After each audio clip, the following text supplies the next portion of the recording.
बांकेपुर बिहार की पॉलिटिक्स में इस सीट को लेकर एक लाइन बहुत फेमस थी।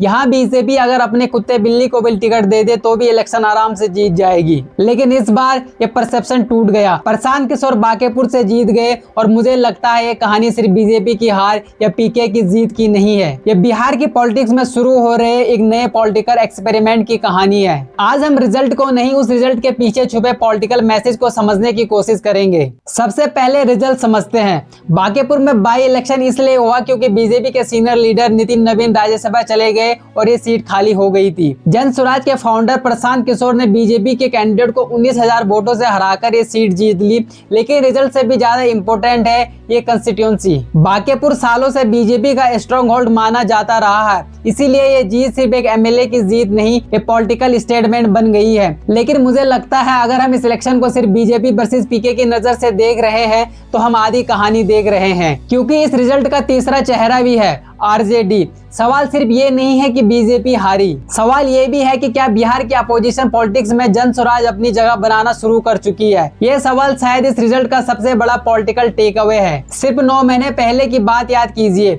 2025 असेंबली इलेक्शन के बाद प्रशांत किशोर को काफी मजाक उड़ाया गया। लोग कहते थे दूसरों को इलेक्शन जिताना और खुद इलेक्शन जीतना एक अलग बात है। कई लोगों ने तो जन स्वराज को सिर्फ यूट्यूब और प्रेस कॉन्फ्रेंस की पार्टी तक कह दिया था, लेकिन आज वही प्रशांत किशोर बांकेपुर से एमएलए बन चुके हैं और इसी एक जीत ने उनकी पॉलिटिकल इमेज बदल दी है। अब उन्हें सिर्फ इलेक्शन स्ट्रेटजिस्ट के रूप में नहीं बल्कि एक इलेक्टेड पॉलिटिकल लीडर के रूप में भी देखा जाएगा। मेरे हिसाब से इस जीत के पीछे 3 बड़े रीजन नजर आते हैं। पहला, फोकस। पिछले इलेक्शन में जन स्वराज पूरे बिहार में अपनी पहचान बनाने की कोशिश कर रही थी, लेकिन इस बार पूरा फोकस सिर्फ बांकेपुर पर था। रिसोर्सेज भी, लीडरशिप भी और कैंपेन्स भी। कभी कभी पॉलिटिक्स में पूरे राज्य को टारगेट करने से ज्यादा इफेक्टिव होता है एक सीट को परफेक्ट तरीके से टारगेट करना। दूसरा फैक्टर है लोकल कैंपेन। इस बार कैंपेन का सेंटर बिहार नहीं था, बांकेपुर था। ट्रैफिक, ड्रेनेज, सफाई, रोड, पार्किंग, अर्बन गवर्नेंस, ये वो सारे इश्यूज थे जो बांकेपुर के लोग रोज फील करते हैं। और जब कैंपेन्स लोकल होता है तो वोटर को लगता है कि कैंडिडेट उनकी प्रॉब्लम समझ रहा है। तीसरा फैक्टर था ग्राउंड कांटेक्ट। रिपोर्ट के मुताबिक जन स्वराज ने इस बार डोर टू डोर कैंपेन पर काफी फोकस किया। अपार्टमेंट मीटिंग, मोहल्ला आउटरीच, मार्केट विजिट्स, यानी सोशल मीडिया से ज्यादा ग्राउंड कनेक्ट पर जोर दिया गया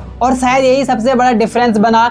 9 महीने पहले प्रशांत किशोर लोगों को जन स्वराज समझा रहे थे और आज वो बांकेपुर के लोगों को ये समझा चुके थे कि वो उनके लोकल कैंडिडेट भी है। अब सवाल ये है, आखिर बांकेपुर का रिजल्ट ऐसा क्यों आया? सच ये है, पॉलिटिक्स में किसी भी इलेक्शन को सिर्फ एक वजह से एक्सप्लेन नहीं किया जा सकता, इसलिए यहाँ कंक्लूजन से ज्यादा एनालाइज जरूरी है। और मेरे हिसाब से इस रिजल्ट के पीछे कुछ बड़े फैक्टर्स नजर आते हैं। सबसे पहला फैक्टर है कैंडिडेट्स। बांकेपुर में बीजेपी सिर्फ पार्टी के नाम पर नहीं जीत रही थी, नितिन नवीन का भी कंस्टिट्यूंसी में एक पर्सनल कनेक्ट था। सालों तक किसी एरिया को रिप्रेजेंट करने के बाद एक ट्रस्ट डेवलप हो जाता है। ऐसे में जब कैंडिडेट बदलता है तो वोटर का रिस्पॉन्स भी बदल सकता है। ये फैक्टर कितना बड़ा था इसका एग्जैक्ट जवाब देना मुश्किल है, लेकिन एनालाइज में इसे इग्नोर भी नहीं किया जा सकता। दूसरा फैक्टर वोटिंग परसेंटेज। पिछले असेंबली इलेक्शन के कंपैरिजन में इस बार टर्नआउट कम रहा और पॉलिटिक्स में लो टर्नआउट अक्सर इंटरेस्टिंग क्वेश्चन खड़े करते हैं। क्या बीजेपी के ट्रेडिशनल वोटर घर पर ही रहे या जन स्वराज अपने कमिटेड सपोर्टर को बूथ तक ले जाने में ज्यादा सक्सेसफुल रहे, या फिर अर्बन बाई इलेक्शन का नॉर्मल पैटर्न था? अभी इसका कोई फाइनल आंसर नहीं है, लेकिन टर्नआउट ने रिजल्ट को इन्फ्लुएंस किया हो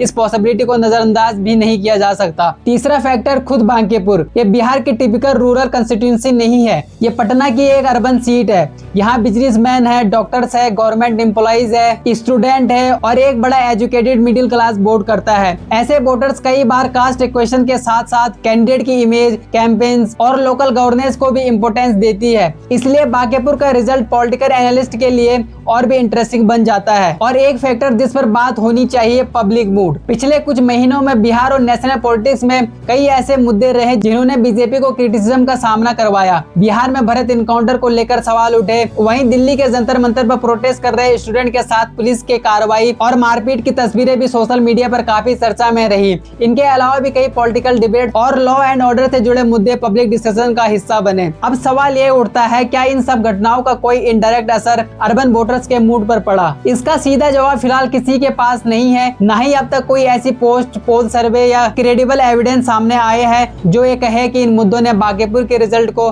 डायरेक्ट इन्फ्लुएंस किया। लेकिन पॉलिटिकल एनालिस्ट में पब्लिक मूड को सिर्फ इलेक्शन कैंपेन से नहीं बल्कि उस दौरान घटी बड़ी घटनाओं के कॉन्टेक्स्ट में भी देखा जाता है। इसीलिए इन मुद्दों को रिजल्ट की वजह नहीं बल्कि एक पॉसिबल बैकग्राउंड फैक्टर के रूप में देखना ज्यादा सही होगा। लेकिन शायद सबसे बड़ा सिग्नल कुछ और है और यहीं से इस इलेक्शन का सबसे इंटरेस्टिंग एंगल शुरू होता है। सब लोग बीजेपी और प्रशांत किशोर की बात कर रहे हैं, लेकिन मुझे लगता है सबसे ज्यादा प्रेशर शायद आरजेडी पर आया है, क्योंकि अगर जन स्वराज धीरे धीरे अर्बन बिहार में अपनी जगह बना लेती है तो अपोजिशन की पॉलिटिक्स का इक्वेशन बदल सकता है। इसका मतलब ये बिल्कुल नहीं है कि आरजेडी खत्म हो गई। एक बाई इलेक्शन से ऐसा कंक्लूजन निकालना गलत होगा, लेकिन ये जरूर कहा जा सकता है कि पहली बार बिहार में अपोजिशन की पॉलिटिक्स को लेकर एक नया सवाल खड़ा हुआ है और शायद यही बांकीपुर का सबसे बड़ा पॉलिटिकल मैसेज है। बांकीपुर का रिजल्ट सिर्फ एक सीट का रिजल्ट नहीं, ये एक रिमाइंडर है कि पॉलिटिक्स में परसेप्शन हमेशा परमानेंट नहीं होता। कल तक जिस सीट को बीजेपी का सबसे मजबूत किला माना जाता था,